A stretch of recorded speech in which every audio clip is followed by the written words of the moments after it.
तो नमस्कार, traders diary में आपका स्वागत है। मैं हूं आपके साथ कुशल गुप्ता और मेरे साथ आज ट्रेडर्स डायरी खेल रहे हैं वरुण दुबे। और एक दिन की छुट्टी के बाद, गणपति की छुट्टी के बाद वरुण हम वापस लौटते हुए दिख रहे हैं। कैसा रहा है मूड माहौल ग्लोबल स्तरों पर? पहले तो वो बताएं, क्योंकि 18 तारीख का शाम का भी जो है ट्रेड डेटा वो भी हमें लेना है, और साथ ही कल के दिन का अमेरिका और यूरोप से क्या क्यूज है। देखिए, हमने तो गणेश उत्सव मनाया तो हमारा मूड तो अच्छा था, लेकिन ग्लोबल मूड अगर आप देखेंगे तो वो उतना अच्छा नहीं था। मंडे के ट्रेडिंग सेशन में यूएस के मार्केट में फ्लैट क्लोजिंग हुई और कल गिरावट देखने में, तो इन एंड ऑल अगर आप देखेंगे तो गिरावट ही हुई है, कुछ ज़्यादा उससे ज़्यादा हुआ नहीं है। वहाँ गिरावट हुई और अब देखिए फेड की पॉलिसी आने वाली है। हालांकि लोग ये मान के चल रहे कि शायद आपको रेट हाइक्स नहीं देखने मिलेंगे। इनफैक्ट नवंबर की पॉलिसी में भी लोग कह रहे हैं कि शायद रेट हाइक ना हो, लेकिन उसके बावजूद डाउ जोन्स में देखिए 100 पॉइंट के आसपास की गिरावट देखने मिली। और बॉन्ड डील्स, वो एक दिक्कत की बात है। पता नहीं, ये थोड़ा डाइवर्स मामला लग रहा है कि यूएस के मार्केट्स उतने नहीं गिर रहे, लेकिन बॉन्ड डील्स को अगर आप देखेंगे तो मल्टीपल ईयर के हाई के आसपास पहुंच चुकी है। तो बॉन्ड डील आपको कुछ और कह रहा है, यूएस का मार्केट आपको कुछ और कह रहा है, और इसके लिए हमारा गिफ्ट निफ्टी आपको कुछ और ही कह रहा है। 100 पॉइंट के आसपास की गिरावट जो है वहाँ पे देखने मिल रही है। और कहीं ना कहीं ये जो मिक्स क्यूज है वो शायद थोड़े बहुत हमारे मार्केट्स को कंफ्यूज कर रहे हैं। तो देखना होगा आज काफ़ी हद तक फेड की पॉलिसी के ऊपर हमारा सेकेंड हाफ में खासकर आपको रिएक्शन देखने मिलेगा, जब मार्केट ये सेंस करने की कोशिश करेगा कि यूएस के मार्केट्स किस तरह से ट्रेड करेंगे, तो उसके ऊपर नजर रखेगा। फिलहाल अगर आप डाउ फ्यूचर्स, नैस्डैक फ्यूचर्स को भी देखेंगे तो वहाँ पे अभी भी लाल निशान में कारोबार हो रहा है। गिरावट के साथ ही कारोबार डाउ फ्यूचर्स और नैस्डैक फ्यूचर्स में भी देखने मिल रहा है।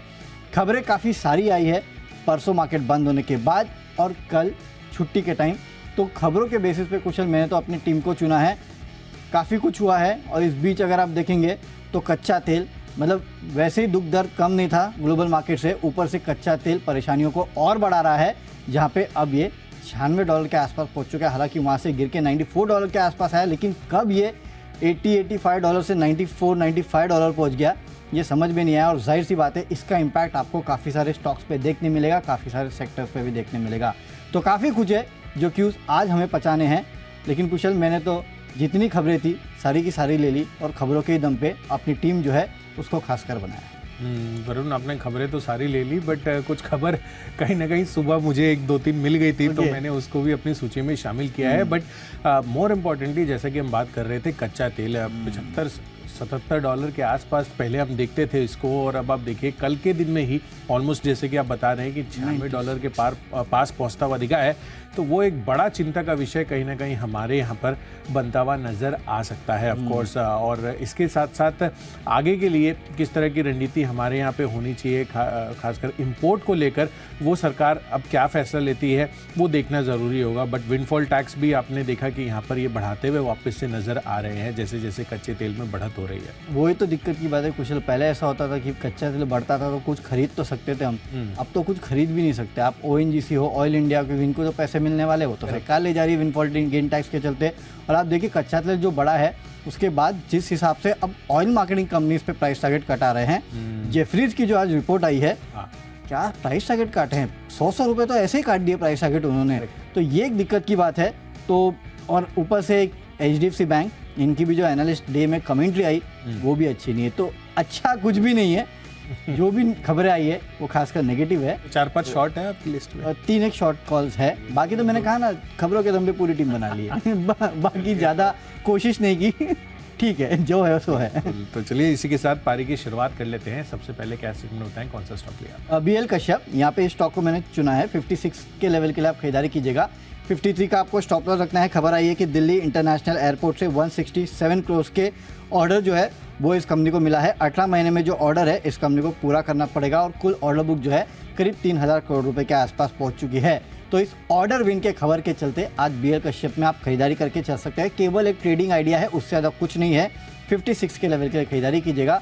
53 का रखिएगा स्ट्रिक्ट स्टॉप लॉस। तो कुशल, खबरों के दम पे पहला स्टॉक मैंने चुना है BL कश्यप, यहाँ पे खरीदारी की सलाह है। आप बताइए आपने क्या चुना है? बिल्कुल, तो इनडायरेक्ट खबर का जो असर है वो आपको यहाँ पर देखने को मिल सकता है। मैंने स्टॉक लिया है JBM ऑटो का। आप देखिए यहाँ पर टाटा मोटर्स, जैसे कि हम बता रहे हैं आपको खबरों में भी कि यहाँ पर कमर्शियल व्हीकल्स के जो दाम है वो 3% तक बढ़ाते हुए नज़र आएंगे, और 1 अक्टूबर से ये इफेक्टिव हो जाएगा। तो जो कमर्शियल व्हीकल स्पेस है, जिसमें बसेस आ गए, ट्रक्स आ गए वगैरह वगैरह, अन्य जो भी कमर्शियल व्हीकल्स हैं, वहाँ पर ये कीमतें बढ़ाते हुए नज़र आ रहे हैं टाटा मोटर्स। तो जाहिर सी बात है कि जो अन्य कमर्शियल व्हीकल स्पेस की कंपनियाँ हैं खासकर मैं तो ई बसेस पर फोकस कर चल रहा हूं, तो वहां पर भी अगर कीमतें बढ़ती हैं तो JBM ऑटो की रियलाइजेशंस में आपको बहुत अच्छा सुधार आगे चलकर देखने को मिल सकता है। तो प्राइस रिविजन यहां पर होता है। वॉल्यूम्स के लिहाज से तो हम देख ही रहे हैं कि लगातार जितने भी स्टेट अंडरटेकिंग्स हैं उनकी तरफ से भी JBM ऑटो को ऑर्डर मिलते हुए दिखे हैं, तो खरीदारी कर इस पर चल सकते हैं। इसका इनडायरेक्ट इंप्लीकेशन आपको JBM ऑटो में भी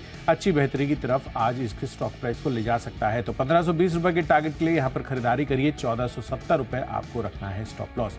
तो चलिए, ये तो हो गई कैश सेगमेंट की बात। अब आगे डेरिवेटिव स्पेस की कैटेगरी पर चर्चा कर लेते हैं, जिसमें सबसे पहला कॉल फ्यूचर्स कैटेगरी का है और इसमें मैंने चुना है वरुण बायोकॉन का काउंटर यहाँ पर खरीदारी करनी है। दरअसल यहाँ पर अपडेट आता हुआ दिखा है कि पीटर बेन ये जो है नए ग्रुप CEO नियुक्त हो गए हैं विद इमीडिएट इफेक्ट। और यहाँ पर जो कंपनी की एग्जीक्यूटिव चेयरपर्सन और फाउंडर है किरण मजुमदार शॉ, उनकी तरफ से भी बयान आते हुए दिख रहे हैं कि जो अपॉइंटमेंट किया गया है ये अलग अलग जो बायोकॉन ग्रुप के बिजनेस ऑब्जेक्टिव्स हैं उसको इंटीग्रेट करने में काम आएंगे और साथ ही जो स्टेक होल्डर्स हैं उनको वैल्यू एडिशंस भी आगे चलकर मिलता हुआ दिख सकता है। अब कितना वैल्यू एडिशन मिलता है ये एक सवाल है, सोचने वाली बात है, आगे क्वांटिफाई इस चीज़ को नहीं किया गया है, बट फाउंडर की तरफ से इसके बाद ये बयान आते हुए दिख रहे हैं, तो वो एक अच्छा जो है संकेत मुझे लग रहा है कि यहाँ पर हो सकता है। इसके पहले ये सिंजीन के बोर्ड पर एज ए CEO नियुक्त हुए थे और 6 साल यहाँ पर 2010 से लेकर इन्होंने काम किया है, तो ये कहीं ना कहीं मुझे लग रहा है कि इस वजह से बायोकॉन आज फोकस में रह सकता है। बड़ा अपडेट जो की मैनेजमेंट पर्सनल है उनकी तरफ से आता हुआ दिख रहा है उसकी वजह से। तो 285 रुपये का टारगेट आज के लिए बनाकर चलिए, 268 रुपये का रखिए स्टॉप लॉस। चलिए, तो आपकी तरफ से खरीदारी की कॉल है बायोकॉन में, लेकिन मेरे तरफ से यहाँ बिकवाली के कॉल शुरू होते हैं। और पहला फ्यूचर्स में HDFC बैंक, यहाँ पे आपको बिकवाली करना है 1600 के लेवल के लिए 1650 का स्टॉप लॉस रखेगा। एक छोटा ट्रेड में दे रहा हूँ, वो इसलिए क्योंकि काफ़ी सारी खबरें हैं। देखिए, एक ही खबर नहीं है इसमें। सबसे पहले आपको एक अच्छी खबर बता देता हूँ और वो ये है कि इस कंपनी के जो MD एंड CEO है शशिधर जी, उनको यहाँ पे एक्सटेंशन मिल गया है RBI की तरफ से 3 साल के लिए, और 27 अक्टूबर से आने वाले 3 साल के लिए उन्हें एक्सटेंशन मिला है। तो ये एक अच्छी खबर है। लेकिन ख़राब खबर क्या है? ख़राब खबर ये है कि इन्होंने एनालिस्ट कॉल रखी थी और वहाँ पे इन्होंने जो बातें कही है उन्होंने ब्रोकरेज हाउसेस की चिंता बढ़ा दी है। अब जैसे कि इनका कहना है कि जो नेट इंटरेस्ट मार्जिन है उनमें आने वाले समय में कमी देखने मिलेगी और ब्रोकरेज हाउसेस कह रहे हैं कि 4.1 से गिर के 3.5% के आसपास आ सकती है, यानी कि 50-60 बेसिस पॉइंट के आसपास की गिरावट आ सकती है। इसके अलावा अगर आप देखेंगे तो ग्रॉस NPAs यहाँ पे बढ़ोतरी हो सकती है। जो मर्ज एंटिटी है उसके बारे में इन्होंने बताया है।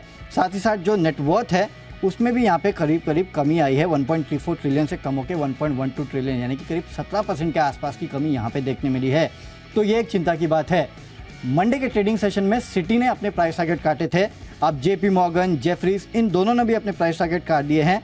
अब देखिए, JP मॉर्गन 2000 रुपये से काट के करीब 1900 रुपये के आसपास इन्होंने किया है। HDFC बैंक ने भी 2100 से काट के 2030 के आसपास किया है। तो तमाम ब्रोकरेज हाउसेस जो है उन्होंने अब इस कंपनी का प्राइस टारगेट जो है वो काट दिया है। इसके अलावा ADR भी अगर आप देखेंगे तो करीब 5% के आसपास की गिरावट वहाँ भी थी। तो अच्छी खबर HDFC बैंक के लिए एक ही है, लेकिन 3-4 नेगेटिव खबर है। इसके लिए मैंने यहाँ पे सेल का कॉल दिया है इस काउंटर पे। आज आप सेल की पोजीशन बना सकते हैं 1600 के लेवल के लिए, लेकिन देखिए काफ़ी सारी रिपोर्ट्स भी मैं पढ़ रहा था और काफ़ी दिग्गज निवेशकों के ट्वीट्स भी मैं पढ़ रहा था जो कि कह रहे थे कि यहाँ पे अगर HDFC बैंक गिरता है तो अगर आप लॉन्ग टर्म इन्वेस्टर यानी कि 3-5 साल के लिए पैसा लगाना चाहते हैं तो खरीदारी के अच्छे मौके भी बनते हैं। इनफैक्ट जो ब्रोकरेज हाउसेस की रिपोर्ट आई है वो भी ये कह रही है कि FY25 से सब कुछ नॉर्मलाइज हो जाएगा। तो लॉन्ग टर्म इन्वेस्टर्स है तो गिरावट में खरीदारी का मौका है, इंट्राडे है तो यहाँ पे बेचने का मौका है। इसके लिए फ्यूचर्स में मैंने आपको यहाँ पे बिकवाली की सलाह दी है। अगली कैटेगरी ऑप्शंस की कैटेगरी, और ऑप्शंस में टाटा मोटर्स का 640 का कॉल ऑप्शन खरीदना है 15 रुपये के लक्ष्य के लिए, 10 रुपये का रखिएगा स्टॉप लॉस। यहाँ पे कमर्शियल व्हीकल्स की कीमत जो है वो बढ़ा रहे हैं, कीमत में 3% के आसपास की बढ़ोतरी ये कर रहे हैं, 1 अक्टूबर से लागू होगा। तो जाहिर सी बात है इसका इम्पैक्ट आज आपको टाटा मोटर्स पे देखने मिलेगा। इसके लिए टाटा मोटर्स 640 का कॉल ऑप्शन आपको खरीद के चलना है। तेज़ी आ सकती है टाटा मोटर्स में। इनफैक्ट पूरा का पूरा ऑटो स्पेस जो है वो यहाँ पे फोकस में रहेगा, क्योंकि त्योहारी सीजन शुरू होने के पहले यहाँ पे दाम ये बढ़ा रहे हैं, इसको याद रखिएगा। यानी कि डिमांड काफ़ी अच्छी लग रही है। 15 रुपये के लक्ष्य के लिए खरीदारी कीजिएगा इस कॉल ऑप्शन में, 10 रुपये का रखिएगा स्टॉप लॉस। बिल्कुल वरुण, डिमांड तो काफ़ी अच्छी लग रही है, पर साथ साथ जैसे कि आप HDFC बैंक पर कमेंट्री कर रहे थे, तो उसके बाद मुझे यही समझ में आ रहा है कि मर्जर के बाद थोड़ा सा हो सकता है कि नियर टर्म जर्क जो है ये अपने कॉल में ही बताते हुए नजर आ रहे थे। मतलब दिस इज मेरा इनिशियल थॉट है, अभी एग्जैक्टली आप बताइए कि ये चीज़ एक्चुअल में है, और उसके बाद जो लॉन्ग टर्म वाला जो आप चीज़ बात कर रहे हैं, तो इसका मतलब जो मर्जर के इंटीग्रेशन के बाद जो फाइनल आउटपुट निकल कर आएगा वो आगे चलकर काफ़ी बेहतर है। देखिए वो तो आगे चल के काफ़ी बेहतर रहेगा। आप दुनिया के चौथे सबसे वैल्यूड बैंक बन रहे हैं, तो इससे ज़्यादा आपको क्या चाहिए। ये छोटी मोटी चीज़ें, देखिए जब आप लॉन्ग टर्म के लिए पैसा लगाते हैं तो आप 1 क्वार्टर 2 क्वार्टर को नहीं देखते, ज़्यादा से ज़्यादा ये इम्पैक्ट कब तक होगा, FY24 तक होगा। जेफरीज की मैं रिपोर्ट पढ़ रहा था, वो खुद कह रहे थे कि FY25 से सब कुछ नॉर्मलाइज हो जाएगा। तो अगर, और वैसे भी देखिए आप HDFC बैंक के लिए ट्रेडिंग के लिए ऐसे कभी नहीं करते, इनको लॉन्ग टर्म के लिए ही रखना चाहिए आपको। तो इसके लिए मैं कह रहा हूँ अगर गिरता है ज़्यादा तो आपके पास खरीदारी के अच्छे मौके हैं। पोर्टफोलियो में आप कभी सोचते थे कि हाँ थोड़ा नीचे मिल जाएगा तो लूँगा, अब नीचे मिल जाएगा ले लीजिएगा इंट्राडे में। लेकिन अगर आपको, क्योंकि सेंटिमेंटल भी नेगेटिव हो सकता है, तो उसके चलते आप इंट्राडे में एक पोजीशन बना सकते हो सेल की, उससे ज़्यादा कुछ नहीं। बिल्कुल, तो अभी इंट्राडे में कर कमाओ, लॉन्ग टर्म में निवेश करके कमाओ। चलिए, तो HDFC बैंक का यहाँ पर फोकस कर ऑफ कोर्स चलना है। साथ ही वरुण ने टाटा मोटर्स आपको ऑप्शंस कैटेगरी में खरीदारी करने की राय दी है। तो चलिए, मेरी तरफ से ऑप्शन कैटेगरी का जो पिक है वो भी मैं आपको बता देता हूँ। वरुण, मैंने स्टॉक चुना है यहाँ पर HPCL। जैसा कि हम ऑयल मार्केटिंग कंपनीज पर बात कर रहे थे कि किस तरह से जेफरीज की वहाँ पर रिपोर्ट आती हुई दिख रही है, वो तो मैं आपको बताऊंगा ही। साथ ही अगर आप पिछले 5 दिनों का भी ट्रेंड देखेंगे ना, तो HPCL पर लगातार गिरावट का ही मूड माहौल बनता हुआ नजर आ रहा है, जो भी इसने पिछले 5 दिनों में टॉप बनाया था। तो मुझे लग रहा है कि एक तो वो, और साथ ही जेफरीज की जो रिपोर्ट आई है, उन्होंने अंडर परफॉर्म की रेटिंग बरकरार रखी है, और टारगेट यहाँ पर भी 225 रुपए के पहले दे रहे थे, उसको घटाकर अब 210 रुपए के टारगेट इन्होंने कर दिए है। मौजूदा भाव देखिए 257 रुपए के आसपास का है। तो इसका पुट ऑप्शन खरीद कर चलिए, आज यहाँ पर दबाव देखने को मिल सकता है। ओवरऑल जेफरीज की तरफ से तमाम OMCs पर रिपोर्ट आई है, तो पुट ऑप्शन खरीदारी करके चलिए। 4.5 रुपए के आसपास अवेलेबल है। 8 रुपए का टारगेट बनाइए, 3 रुपए का आपको रखना है स्टॉप लॉस। तो चलिए, डेरिवेटिव स्पेस की भी कैटेगरी पूरी हो गई है। अब आगे बढ़ते हैं टेक्नो पिक की तरफ, और टेक्निकल चार्ट्स पर भी एक बिकवाली का ही कॉल है वरुण मेरी तरफ से, वो है ग्रैन्यूल्स इंडिया पर। यहाँ पर भी बिकवाली करिए, क्योंकि अगर आप देखेंगे तो यहाँ पर भी चार्ट स्ट्रक्चर जो सोमवार के दिन है वहाँ पर भी वीक होता हुआ नजर आया था। 1.5-2% तक की गिरावट रही थी। तो मुझे लग रहा है कि यहाँ पर बिकवाली का आपको कॉल लेना चाहिए, और फर्दर गिरावट के लिए ये काउंटर तैयार हो रहा है। 318 रुपए के टारगेट के लिए यहाँ पर बिकवाली करिए, 332 रुपए का रखिए स्टॉप लॉस। चलिए, तो एक और बिकवाली का कॉल ग्रैन्यूल्स, यहाँ पे आपको बिकवाली करना है। टेक्निकली वीक लग रहा है, लेकिन मेरा टेक्निकल स्टॉक खरीदारी का है, और टेक्निकल सपोर्टेड बाय खबरें हैं, आपको बता देता हूँ, और वो है कर्नाटका बैंक। मंडे के ट्रेडिंग सेशन में आपने देखा गजब की तेजी इस काउंटर में देखने मिली, और काफ़ी सारे टेक्निकल एक्सपर्ट्स ने यहाँ पे खरीदारी की भी सलाह दी है, थोड़े बहुत मीडियम टर्म टारगेट्स के साथ। मेरा इंट्राडे का लैक्स 247 का है, 238 का आप स्टॉप लॉस रखिएगा। चार्ट पे तो ब्रेकआउट देखने मिल रहा है। साथ ही साथ फंड जुटाने पे 22 सितंबर को बोर्ड की बैठक है, जहाँ पे इक्विटी और बाकी जितनी चीज़ें हैं, जैसे कि वॉर एंड ट्रेड डिबेंचर्स है, इनके साथ अन्य माध्यम पे विचार करने वाले हैं फंड जुटाने पे। तो टेक्निकल तो अच्छे हैं, साथ ही साथ खबरों का भी यहाँ पे सपोर्ट मिल रहा है। इसके लिए कर्नाटका बैंक यहाँ पे पोजीशन ले सकते हैं आप 247 के लक्ष्य के लिए। 238 का रखिएगा स्टॉप लॉस। अगली कैटेगरी की तरफ चलते हैं, और ये है फंडा कैटेगरी। और फंडामेंटली तो आजकल शिप बिल्डिंग, डिफेंस, ये स्टॉक सबसे ज़्यादा पसंद आते हैं, और आज भी मुझे भारत डायनामिक्स ही पसंद आ रहा है। 1090 के लेवल के लिए कीजिएगा खरीदारी, 1045 का आपको रखते हैं स्टॉप लॉस। खबर आई है कि इंडियन एयरफोर्स से surface to air missile supply करने के लिए इस कंपनी को 291 करोड़ के आसपास का ऑर्डर मिला है। तो ऑर्डर विंस लगातार डिफेंस सेक्टर में चलते जा रहे हैं। भारत डायनामिक्स, इस कंपनी को भी एक ऑर्डर मिला है, तो इस ऑर्डर विन के खबर के चलते आज आपको भारत डायनामिक्स में तेज़ी की पोजीशन बनानी चाहिए।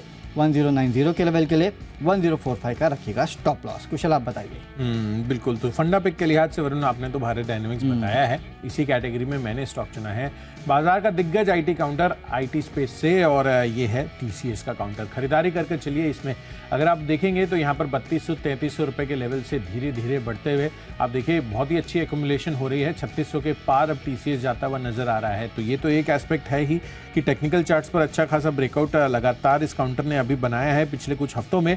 पर साथ साथ आपको ये भी ध्यान रखना है कि जो एनवीडिया के साथ करार हुआ है टाटा ग्रुप का, उससे टीसीएस को भी बड़े रूप में फायदा हो सकता है। क्यों? क्योंकि अगर आप टाटा कम्युनिकेशन को देखेंगे तो वो तो एआई इंफ्रास्ट्रक्चर क्रिएट करेंगे, पर उसके बाद जो इसके प्रोग्राम्स और जो एप्लीकेशंस बनेंगे वो टीसीएस इस पर आगे लीड लेता हुआ नजर आएगा। साथ ही इनकी जो 6 लाख से ज़्यादा की वर्कफोर्स है वो भी एआई के लिए ट्रेन होते हुए नजर आएंगे। तो अगर आगे चलकर भारत में एआई का जो स्पेस है वो बड़े रूप में एक्सप्लोर होता है तो टीसीएस उसकी बादशाहत लेकर आगे चल सकता है। इनफैक्ट यहाँ पर मुझे लग रहा है कि अच्छी खासी तेजी का कैंडिडेट ये इसलिए भी बन सकता है लॉन्ग टर्म के लिए क्योंकि कंसिस्टेंट कंपाउंडर रहा है कंपनी के। अगर आप ओवरऑल रिटर्न्स की बात करेंगे और मार्जिन्स के लिहाज से भी अब आगे चलकर हो सकता है कि मार्जिन्स में आपको सुधार आता हुआ नजर आए, जिस तरह से यूएस की जो सिचुएशन है वो धीरे धीरे इंप्रूव होती हुई नजर आ रही है। तो अगले 1 साल में मुझे लग रहा है कि टीसीएस आपको 4100 रुपए के टारगेट के लिए खरीदारी कर चलिए। ऑफकोर्स एनी विच वेज अगर आप लॉन्ग टर्म के लिहाज से ये स्टॉक या फिर एचडीएफसी बैंक जैसे स्टॉक्स लेते हैं तो वो आपके पोर्टफोलियो में एक स्टेबिलिटी के रूप में काम करते हैं और ऑफकोर्स अच्छे खासे रिटर्न्स भी आगे चलकर आपको देखने को मिल सकते हैं। चलिए, ये तो हो गई फंडा पिक की बात। इसी के साथ अब आगे बढ़ते हैं और निवेश के लिहाज से हमने कौन से पिक चुने हैं उस पर एक नज़र डालते हैं। सबसे पहले मेरी तरफ से निवेश के एस्पेक्ट से है एनटीपीसी का काउंटर, यहाँ पर खरीदारी करनी है। अगर आप देखेंगे तो यहाँ पर इसको खरीदारी करने की सबसे बड़ी वजह बन रही है जेफरीज की जो रिपोर्ट आई है। लंबी अवधि के लिए यहाँ पर निवेश कर चल सकते हैं। जेफरीज के हिसाब से खरीदारी की राय तो इन्होंने बरकरार रखी है और लक्ष्य 255 रुपये से बढ़ाकर सीधा 300 रुपये के अब ये करते हुए दिख रहे हैं। तो मुझे लग रहा है कि अगले 1 साल में 290 रुपये के टारगेट्स तो आपको देखने को मिल ही सकते हैं। वैसे भी स्टॉक काफ़ी रीजनेबली प्राइस्ड है। 13 के पी मल्टीपल पर ये कारोबार कर रहे हैं और साथ ही ऑपरेटिंग मार्जिन के लिहाज से भी 29-30% का Q1 में इन्होंने मार्जिन दिया था। एफआईएस डीआईएस की देखेंगे तो कुल मिलाकर जो हिस्सेदारी है वो 45% के पार होती हुई दिख रही है। तो जाहिर सी बात है कि यहाँ पर जिस तरह से ये बल्क पावर प्रोड्यूसर है अलग अलग स्टेट पावर यूटिलिटीज़ के लिए, उस चीज़ को ध्यान में रखते हुए वैसे भी पावर स्टॉक्स लगातार फोकस में है। एनटीपीसी पर फोकस करिए, 290 रुपये का टारगेट बनाकर चल सकते हैं। चलिए, तो एनटीपीसी यहाँ पे पावर सेक्टर जो है उस पर दिग्गज ब्रोकर हाउस की रिपोर्ट भी आ रही है और कुशल का भी पूरा कन्विक्शन है, खरीदारी करके चलेगा। मेरा कन्विक्शन लेकिन आईएफएल फाइनेंस पे है। इन्वेस्ट करना है आपको यहाँ पे 750 के लेवल अगले 1 साल में आपको देखने मिल सकते हैं। लेकिन देखिए, काफ़ी डाइवर्सिफाइड फाइनेंशियल कंपनी है, काफ़ी सारे कारोबार है यहाँ पे। माइक्रो फाइनेंस का भी कारोबार है, हाउसिंग फाइनेंस का भी कारोबार है और काफ़ी सारे और कारोबार भी जो है इस कंपनी में है, जहाँ पे काफ़ी अच्छी ग्रोथ का अनुमान लगाया जा रहा है। इनफैक्ट एचएसबीसी की एक रिपोर्ट आई है 2 दिन पहले की रिपोर्ट है, जहाँ पे इन्होंने कवरेज शुरू किया है और 790 के आसपास का लक्ष्य जो है वो एचएसबीसी दे रहा है। मेरे ख्याल से कन्विंसिंगली आपको 750 के आसपास के लेवल जो है अगले 1 साल में काउंटर दिखा सकता है। 1 साल तो मैंने थोड़ा कंजर्वेटिव टारगेट लिया है। मेरे ख्याल से 6-8 महीने में आपको 750 के आसपास के लेवल जो है वो कम से कम ये स्टॉक दिखा सकता है। इसके लिए आपको आईएफएल फाइनेंस में खरीदारी करके चलना है अगले 1 साल के लिए 750 के लेवल के लिए। अगर आप देखेंगे तो एयूएम में 25-26% के आसपास की CAGR का अनुमान लगाया जा रहा है। ROA ROE यहाँ पे भी अच्छी ग्रोथ का अनुमान है। तो काफ़ी सारे फैक्टर्स है जिसके कारण आपको आईएफएल फाइनेंस में खरीदारी करना है। चलते अगली कैटेगरी खबरों के दम पे और वहाँ पे एनबीसीसी में आपको खरीदारी करना है 61 के लेवल के लिए 57.5 का स्टॉप लॉस रखेगा। कंपनी को खाड़ी एंड विलेज इंडस्ट्रियल कमीशन से 150 करोड़ रुपए के ऑर्डर मिले हैं। तो इस ऑर्डर विन के खबर के चलते आज एनबीसीसी में खरीदारी हो सकती है, तेजी हो सकती है। 61 के लेवल के लिए कीजिएगा खरीदारी। बिल्कुल। तो चलिए, खबरों के लिहाज से एनबीसीसी तो फोकस में रहेगा ही, साथ ही यहाँ पर हिंदुस्तान कॉपर इसमें खरीदारी करने की राय है। दरअसल यहाँ पर जो एफएनओ बैन लिस्ट रहती है उससे ये बाहर आता हुआ दिखा है। इसी वजह से हिंदुस्तान कॉपर मुझे लग रहा है कि इसमें खरीदारी बढ़ सकती है। 162 रुपये के टारगेट के लिए यहाँ पर खरीदारी कर चलना है आपको। 153 रुपये आपको बनाना है स्टॉप लॉस। चलते आखिरी कैटेगरी जो कि माई चॉइस की, जहाँ पे मेरे तरफ से 2 खरीदारी और 1 बिकवाली का कॉल कुशल। सबसे पहले BHEL, यहाँ पे खरीदारी करना है 130 के लेवल के लिए 125 का स्टॉप लॉस रखना है। आपको याद होगा एक चाइनीज़ कंपनी के साथ ऑर्डर का इसका एक केस था BHEL का, जहाँ पे कर्नाटका हाईकोर्ट ने इनके खिलाफ फैसला दिया था। सुप्रीम कोर्ट ने दरअसल कर्नाटका हाईकोर्ट के जो फैसले है उसको रद्द कर दिया है। ये खबर वैसे तो अगर आप देखेंगे तो मंडे के ट्रेडिंग सेशन में आखिरी मिनटों में आई थी, हालांकि स्टॉक में रिएक्शन देखने नहीं मिला था। खबर अच्छी है, मुझे लगता है कि आज रिएक्शन आ सकता है, इसके लिए आप तेज़ी कर सकते हैं। अगला स्टॉक हैरिसन मलयालम है, खरीदारी करके चलेगा 161 के लेवल के लिए 152 का स्टॉप लॉस रखना है। वीकली अगर आप देखेंगे तो चाय और कॉफ़ी के दाम में अच्छी खासी तेज़ी देखने मिली है। कॉफ़ी में करीब 11%, चाय के दाम में 7.5%। इनफैक्ट कॉफ़ी के दाम तो अगर आप देखेंगे तो एक दिन में ही करीब 5-5.5% के आसपास की तेज़ी आई है। तो इस पूरे स्पेस को अपने रडार पर रखिएगा और हैरिसन मलयालम में आप तेज़ी कर सकते हो। और आखिरी में BPCL में आपको करनी है बिकवाली 352 के लेवल के लिए 364 का स्टॉप लॉस रखेगा। जेफरीज ने डाउनग्रेड किया है अंडर परफॉर्मर का कॉल दे रहा है, प्राइस टारगेट 425 से काट के सीधे 310 का किया है। बड़ा टारगेट कट है, मुझे लगता है बिकवाली हो सकती है। यहाँ पे आप पोजीशन ले सकते हैं सेल की 352 के लेवल के लिए। बिल्कुल। तो चलिए BPCL है, यहाँ पर बिकवाली करने की राय है। दरअसल देख रहे हैं कि लगातार जेफरीज की तरफ से सभी OMCs पर बिकवाली की राय आती, माफ़ कीजिएगा, यहाँ पर जो टारगेट्स है और जो रेटिंग्स है वहाँ पर थोड़ी सी गिरावट आती हुई दिख रही है। चलिए मेरी तरफ से माई चॉइस कैटेगरी में पहला कॉल है M&M पर, यहाँ पर खरीदारी कर चलिए।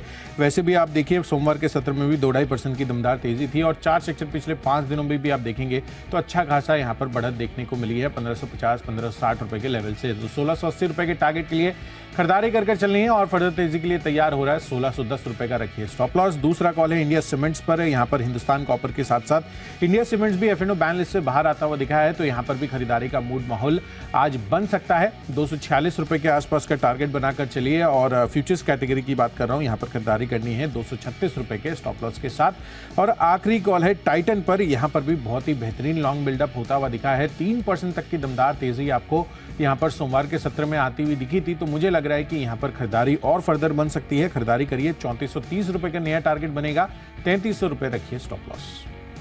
चलिए तो स्टॉक्स की सूची पूरी हो चुकी है, फटाफट एक बार रिकैप भी देख लेते हैं। कैश में आपको खरीदारी करना है BL कश्यप में, इनको दिल्ली इंटरनेशनल एयरपोर्ट से 167 करोड़ का ऑर्डर मिला है, उसके चलते तेजी हो सकती है। लेकिन फ्यूचर्स में HDFC बैंक में कीजिएगा बिकवाली। एनालिस्ट डे में जो इन्होंने हाईलाइट बताए हैं उसके बाद ब्रोकरेज हाउसेस ने लक्ष्य घटा दिए हैं। ऑप्शन में टाटा मोटर्स का 640 का कॉल ऑप्शन खरीदना है।